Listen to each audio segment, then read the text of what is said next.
So we're going to go to our last beach of the week. Here's a question for you. If you were choosing one more beach to visit from the Bible, what beach would you go to?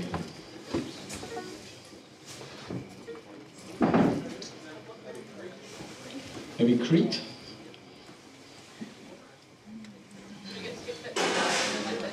Say again? Thank you, maybe.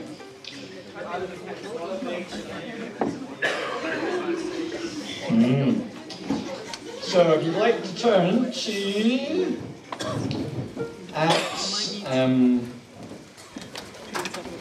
Acts 28.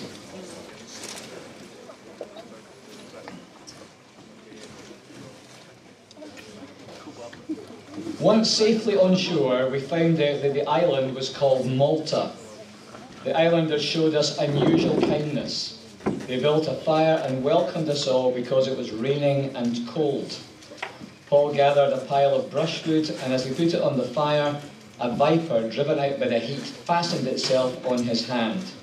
When the islanders saw the snake hanging from his hand, they said to each other, "This man must be a murderer, for though he escaped from the sea, the goddess Justice has not allowed him to live." But Paul shook the snake off into the fire and suffered no ill effects. The people expected him to swell up or suddenly fall dead, but after waiting a long time and seeing nothing unusual happen to him, they changed their minds and said he was a god.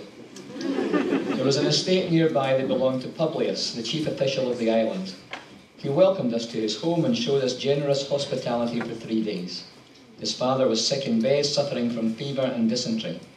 Paul went in to see him, and after prayer placed his hands on him and healed him. When this had happened, the rest of the sick on the island came and were cured. They honoured us in many ways, and when we were ready to sail, they furnished us with the supplies we needed. After 3 months, we put out to sea in a ship that had wintered in the island. And that takes them on to Rome. So there is, today in Malta, a church called the Church of St. Paul of the Shipwreck. And it traces its origins back to this event happening in Acts. So we have this scene happening on the beach where we don't know exactly how they got there because we haven't looked at chapter 27, but we're going to look at that in a minute.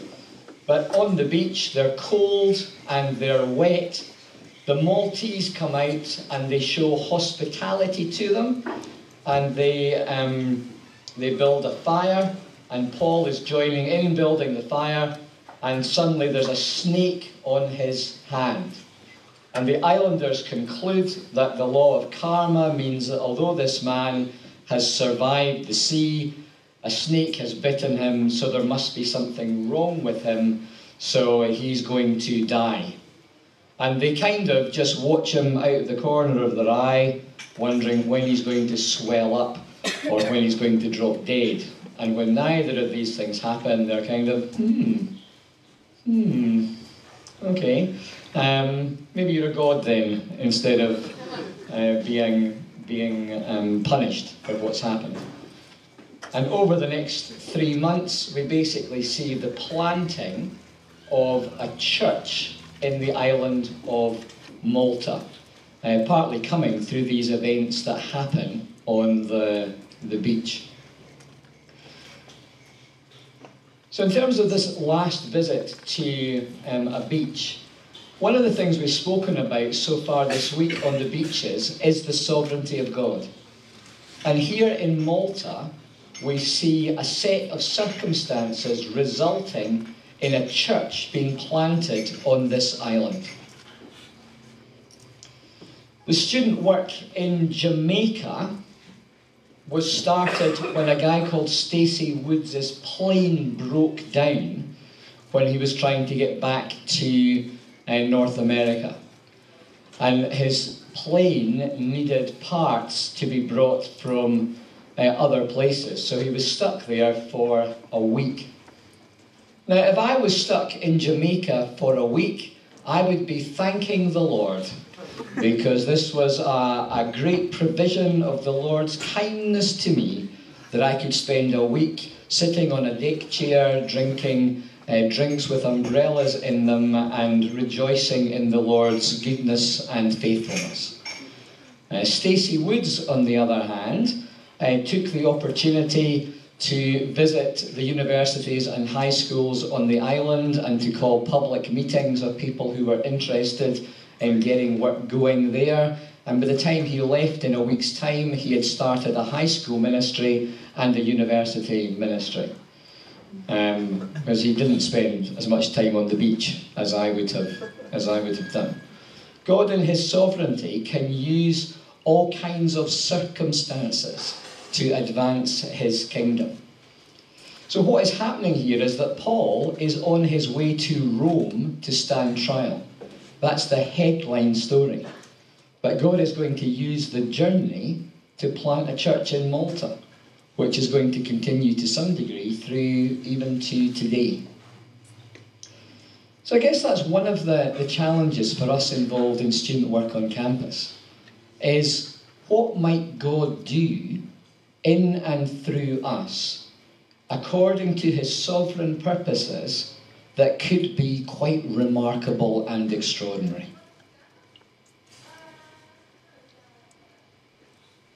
What's God's plan for your life?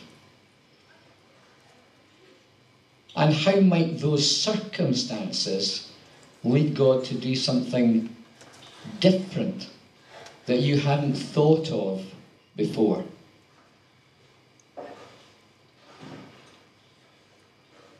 When you get asked what you want to do when you grow up, what do you say?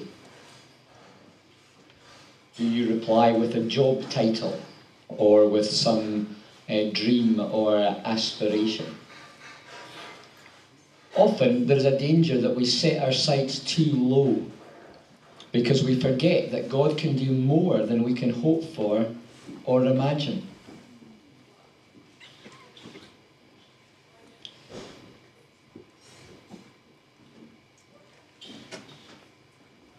So the question comes really looking back, how did all this happen? How did he get to be on the beach? And if you turn back to Acts 27, I'm going to read the story of the journey to Rome that gets interrupted on the beach in Malta.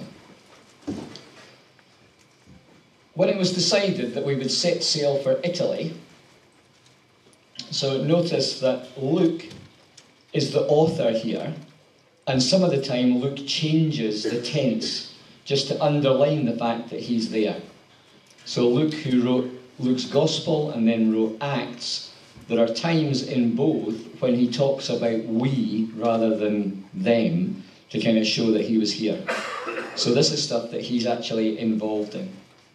When it was decided that we would set sail for Italy, Paul and some other prisoners were handed over to a centurion named Julius, who belonged to the imperial regiment. We boarded a ship from Adramyttium about to sail for ports along the coast of the province of Asia, and we put out to sea. Aristarchus, a Macedonian from Thessalonica, was with us. The next day we landed at Sidon, and Julius, in kindness to Paul, allowed him to go to his friends so that we might provide for his needs. From there we put out to sea again and passed to the lee of Cyprus because the winds were against us. When we had sailed across the open sea off the coast of Cilicia and Pamphylia, we landed at Myra in Lycia. There the centurion found an Alexandrian ship sailing for Italy and put us on board. We made slow headway for many days and had difficulty arriving off Cnidus. When the wind did not allow us to hold our course, we sailed to the lee of Crete opposite Salmone. We moved along the coast with difficulty and came to a place called Fair Havens near the town of Lasea. Much time had been lost and sailing had already become dangerous because by now it was after the Day of Atonement. So Paul warned them, "Men, I can see that our voyage is going to be disastrous and bring great loss to ship and cargo and to our own lives also." But the centurion, instead of listening to what Paul said, followed the advice of the pilot and the owner of the ship. Since the harbour was unsuitable to winter in, the majority decided that we should sail on, hoping to reach Phoenix and winter there. This was a harbour in Crete facing both southwest and northeast. When a gentle south wind began to blow, they saw their opportunity, so they weighed anchor and sailed along the shore of Crete. Before very long, a wind of hurricane force called the northeaster swept down from the island. The ship was caught by the storm and could not head into the wind. So we gave way to it and were driven along. As we passed the lee of a small island called Cauda, we were hardly able to make the lifeboat secure, so the men hoisted it aboard. Then they passed ropes under the ship itself to hold it together, because they were afraid they would run aground on the sandbars of Syrtis. They lowered the sea anchor and let the ship be driven along. We took such a violent battering from the storm that the next day they began to throw the cargo overboard. On the third day, they threw the ship's tackle overboard with their own hands. When neither sun nor stars appeared for many days and the storm continued raging, we finally gave up all hope of being saved. After they'd gone a long time without food, Paul stood up before them and said, "Men, you should have taken my advice not to sail from Crete. Then you would have spared yourselves this damage and loss. But now I urge you to keep your courage, because not one of you will be lost, only the ship will be destroyed." Last night an angel of God to whom I belong and whom I serve stood beside me and said, "Do not be afraid, Paul. You must stand trial before Caesar, and God has graciously given you the lives of all who sail with you. So keep up your courage, men, for I have faith in God, that it will happen just as he told me. Nevertheless, we must run aground on some island." On the 14th night, we were still being driven across the Adriatic Sea, when about midnight the sailors sensed they were approaching land. They took soundings and found the water was 120 feet deep. A short time later, they took soundings again and found it was 90 feet deep. Fearing that we would be dashed against the rocks, they dropped 4 anchors from the stern and prayed for daylight. In an attempt to escape from the ship, the sailors let the lifeboat down into the sea, pretending they were going to lower some anchors from the bow. Then Paul said to the centurion and the soldiers, "Unless these men stay with the ship, you cannot be saved." So the soldiers cut the ropes that held the lifeboat and let it drift away. Just before dawn, Paul urged them all to eat. "For the last 14 days, he said, you've been in constant suspense and have gone without food. You haven't eaten anything. Now I urge you to take some food. You need it to survive. Not one of you will lose a single hair from his head." After he said this, he took some bread and gave thanks to God in front of them all. Then he broke it and began to eat. They were all encouraged and ate some food themselves. Altogether, there were 276 of us on board. When they had eaten as much as they wanted, they lightened the ship by throwing the grain into the sea. When daylight came, they did not recognize the land, but they saw a bay with a sandy beach, where they decided to run the ship aground if they could. Cutting loose the anchors, they left them in the sea, and at the same time untied the ropes that held the rudders. Then they hoisted the foresail to the wind and made for the beach. But the ship struck a sandbar and ran aground. The bow struck fast and would not move, and the stern was broken to pieces by the pounding of the surf. The soldiers planned to kill the prisoners to prevent any of them from swimming away and escaping, but the centurion wanted to spare Paul's life and kept them from carrying out their plan. He ordered those who could swim to jump overboard first and get to land. The rest of us were to get there on planks or on other pieces of the ship. In this way, everyone reached land safely. So what do you make of a passage like that? Who's heard that passage preached on? Not many. There's a couple of things that we can see from the way Luke tells the story that can teach us things that are quite valuable. The first thing is to recognize something about leadership that is coming through this story. So we have the centurion called Julius. He's not a follower of Jesus, but he's somebody who is sympathetic to Paul. So out of kindness to Paul, he lets him visit his friends when they're in Sidon. When it comes down to making a decision about whether to stay in Crete and following Paul's advice or whether to go with what the professional sailors and the owner thinks, he chooses to side with the professionals rather than with Paul. But later on, he's doing what Paul suggests in terms of stopping the sailors from getting away in the lifeboat because they're planning to abandon their post. So through the whole kind of story, there is this sympathetic figure who Paul is working with. The cause of the gospel will often be advanced by people who are sympathetic. They may not have come to that saving knowledge of Jesus themselves. We don't know if Julius ever does. But we see something that Paul is able to work with in terms of his humanity and his kindness. It's not diluting Paul's spiritual wisdom at all. He's working with Julius through what's going on. And what we see, in a sense, in Julius's approach is the problem of democracy. That just doing what everybody thinks is right isn't necessarily what God thinks is right. So decisions are made which turn out not to be for the best.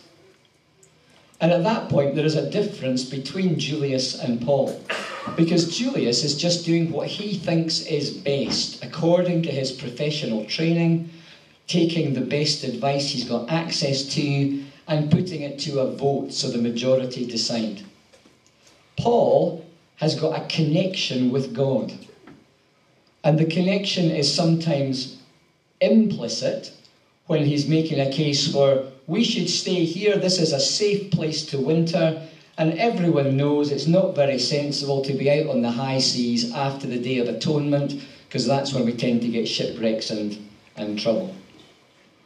But then there's also explicit revelation when this angel of the Lord comes to him and says that they're going to be saved, but they're going to be shipwrecked on an island. So Paul has an understanding of the times. He's got an understanding of what's going on and of how that intersects with God's plan and purposes.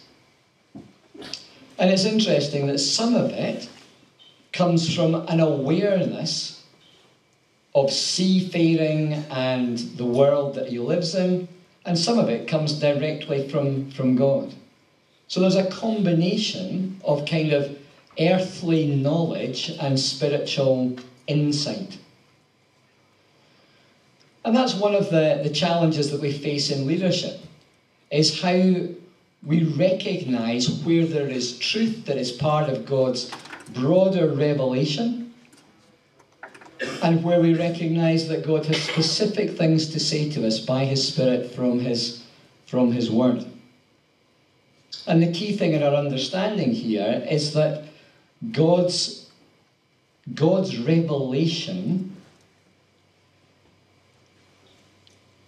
takes priority over whatever human wisdom that we have.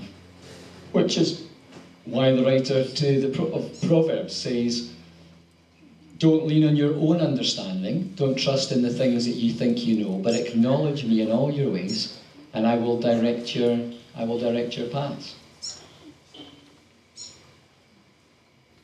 It's escaped.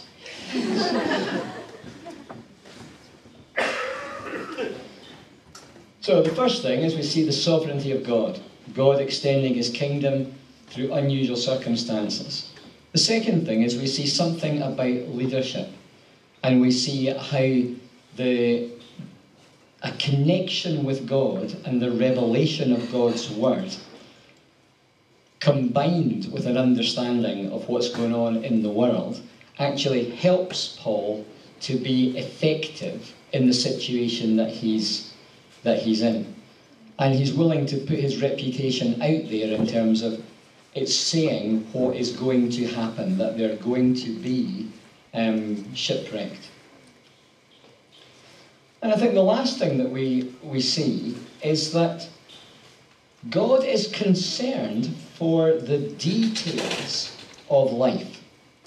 So if I was Luke writing this story, I would have said, we got on a ship, there was a storm, we had a shipwreck. Right? That's the kind of headlines. But Luke wants to record all this stuff, all these places. The ship from Adramyttium sailed to ports along the province of Asia. Sidon, Cyprus, Myra in Lycia. The wind doing this, the wind doing that. The place called Fair Havens near the town of Lycia. The 14 nights of the storm. The harbour in Crete facing southwest and northeast. The gentle south wind when they think there's an opportunity. The sea anchors. It just goes on and on interminably.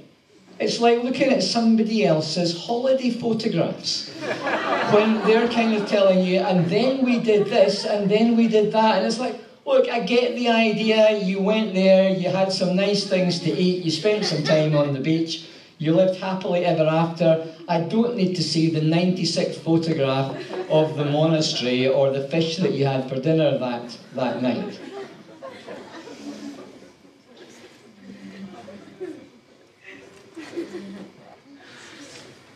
But if you're in the midst of a real life situation, a real life storm, with real life issues in a real life place, is it not kind of reassuring and comforting to know that God is concerned? Not in a general way, but in a specific way. That God knows where we are in the world. That God knows what is going on, that he understands the complexity of the circumstances that we find ourselves in.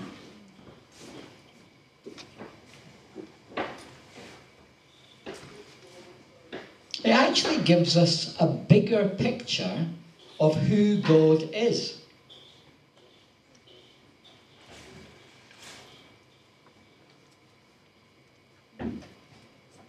You know, Dave was talking last night about being in Brisbane and the Sunshine Coast being down the road and the Gold Coast being up the road.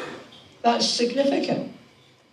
You know, if you're on a schoolies week in one of those places and you're stoned out of your brain and you've got somebody coming on to you, the fact that God can be there with you and can send a red frog to look after you, that matters to you in that place that you find yourself in. You know, Mark lives in Colleton, outside Fielding. The number of people in the world who have heard of Fielding is very, very small. Some of the people in Colleton haven't actually heard of Fielding. It's the big city at the end of the road. God knows where Colleton is. There is no edge to the work of God. There's nowhere that God isn't involved in or working out his purposes for. You know, God knows what's going on in the Crimea and understands the changes that have happened with the Soviet Union. You know, when that storm was battering Vanuatu and the Dorne was shaking and the water was coming in, and just that real sense of fear that we heard about last night. God knows what's going on there in the midst of the storm and the cyclone. So we have a God who is concerned for the details of life and who is there at every point through this 14-day storm that results in them being washed up on the shore. So that even basic things, verse 27, on the 14th night about midnight, the sailors sensed we're approaching land. They took soundings and found the water was 120 feet deep. And later they found it was 90 feet deep. You know, Luke is actually paying attention to what's going on and is chronicling what happens. Because history is important to Luke. Now, as well as finding that generally encouraging, that God knows what's happening in the world, I also find it particularly encouraging in terms of Luke's gospel.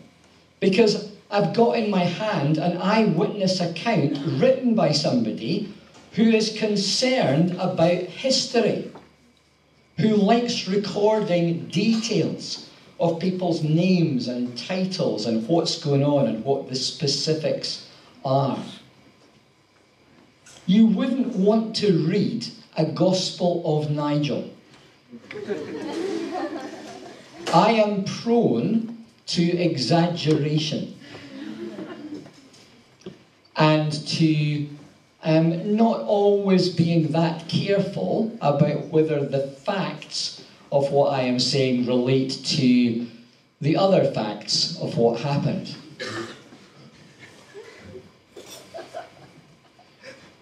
Not saying that I lie, I'm just saying sometimes the story can be improved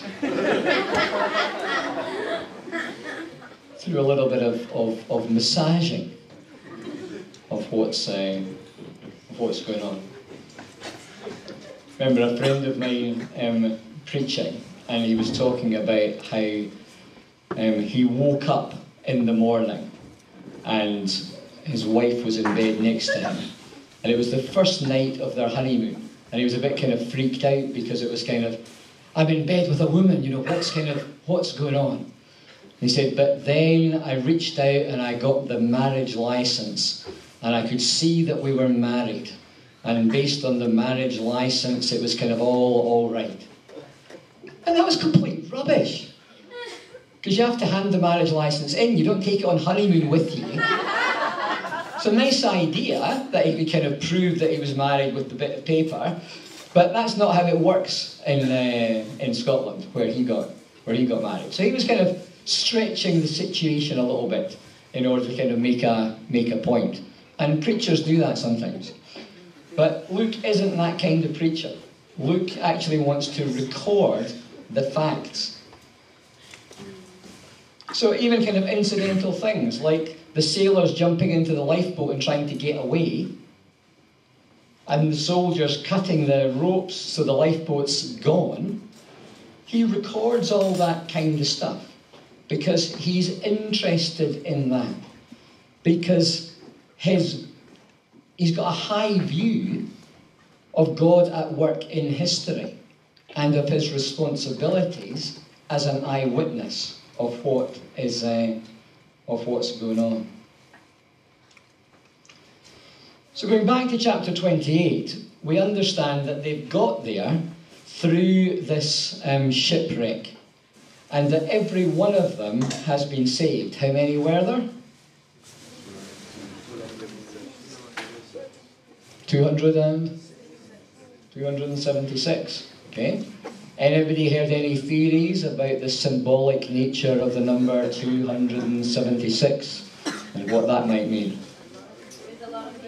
There was a lot of people, and somebody there liked counting.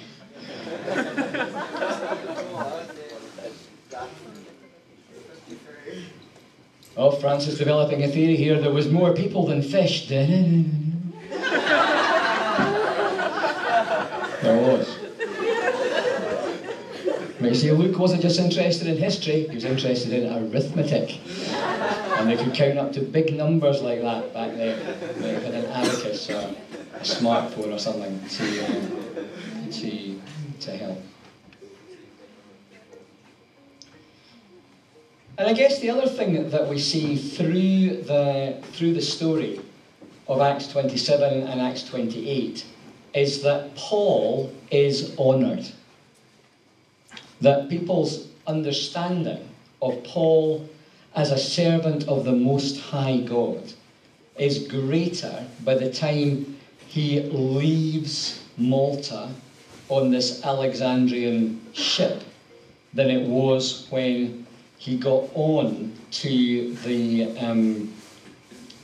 ship from Adramyttium that was going to sail along the coast of Asia.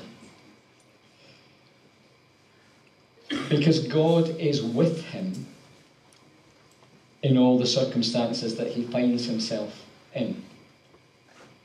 Remember when Jesus commissions the disciples at the end of Matthew's Gospel? And he says, "All authority in heaven and earth has been given to me. Therefore, go and make disciples of all nations, baptizing them in the name of the Father, the Son, and the Holy Spirit, and teaching them to obey everything that I have taught you. And I will be with you always to the very end of the age."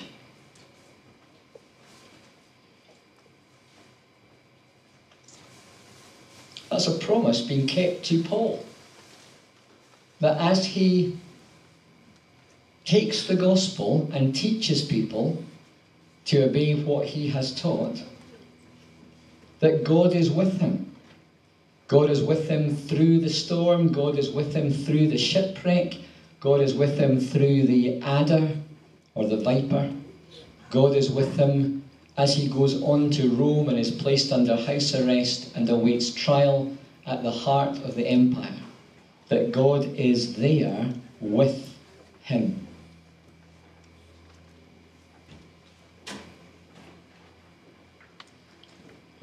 Do you have that awareness of God being with you every day on campus?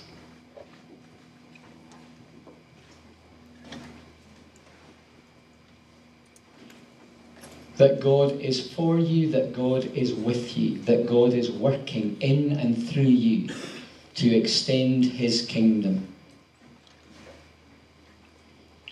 Who's going to start work in the next year?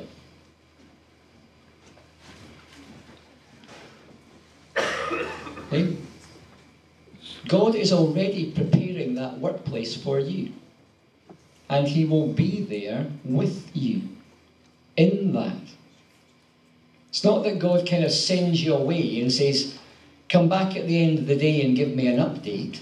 It's that he's actually there in the midst of what we're going through with us. And one of the key opportunities we have is for people to see God at work in us, because God is with us in what we are doing. So I'd like to turn to the person next to you and think back over these 4 beaches that we've been to. That question, how should we sing the Lord's song in a strange land? And how do we operate as aliens and strangers? With that sense of God calling us out of his holiness to participate in his mission. With that sense of God's restoring us and forgiving us and renewing his call to us. And with that sense of God being intimately involved in using us to further his plans for the salvation of the world, and being with us through whatever details we encounter, and giving us a historical record of the Lord Jesus to encourage us and comfort us and to help us. So just with the person next to you, wriggle your toes down into the sand and tell them 2 beach things that you're going to remember from Summit 2015.